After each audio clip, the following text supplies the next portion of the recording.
নেতৃত্বে থাকতো তাহলে এই ধরনের ঘটনা ঘটতো না। আজকে সিলেটকে এইভাবে লুট করে নেওয়া হয়েছে। তাই বন্ধুগণ, আমি সিলেটবাসীকে অনুরোধ করব, এই ইসলামী আন্দোলন যারা করেন তাদেরকে অনুরোধ করব যে আপনারা এই ধরনের আরো বড় অপবাদ আসতে পারে, আসবে।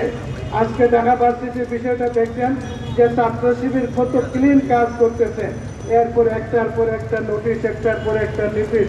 তাই ইসলামের দিকে অগ্রসর হলেই শয়তান সক্রিয় হয়ে যায়। এইগুলো আসবে।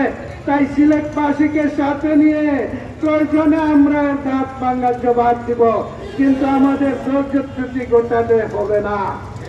আমি আজকে সরকারকে বলছি, আমরা চেষ্টা করেছি সিলেটের যুবক যারা আছে তাদের সাথে যোগাযোগ করে, বিভিন্ন মঞ্চের সাথে যোগাযোগ করে আমরা চেষ্টা করেছি কোনো একটা এলিগেশন যদি আনতে হয় কোনো নেতৃবৃন্দের বিরুদ্ধে, তাহলে তার নিয়ম হলো দুটোকে একটা তদন্ত করবে, তাদেরকে নোটিশ দিবে, তাদেরকে ডাকবে, তাদের ব্যাপারে মামলা দায়ের করবে।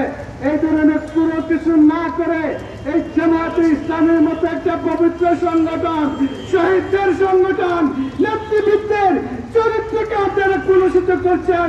বিশ্বাস করুন, এটা আপনাদেরকে বুক করতে হবে, আপনার সন্তানদেরকে বুক করতে হবে, আপনার পরিবারকে বুক করতে হবে। কারণ শহীদদের সংগঠন হচ্ছে এই জামায়াতে ইসলামী।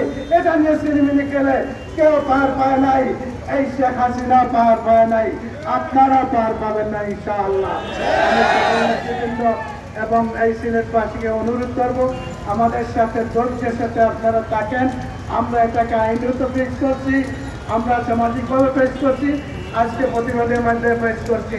এরপরে যদি মিল সরকার এদের বুঝতে উদয় না হয়, তাহলে আরো বড় কর্মসূচি আমরা দেব।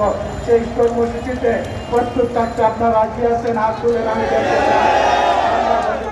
সবাইকে ধন্যবাদ। আসসালামু আলাইকুম ওয়া রাহমাতুল্লাহ।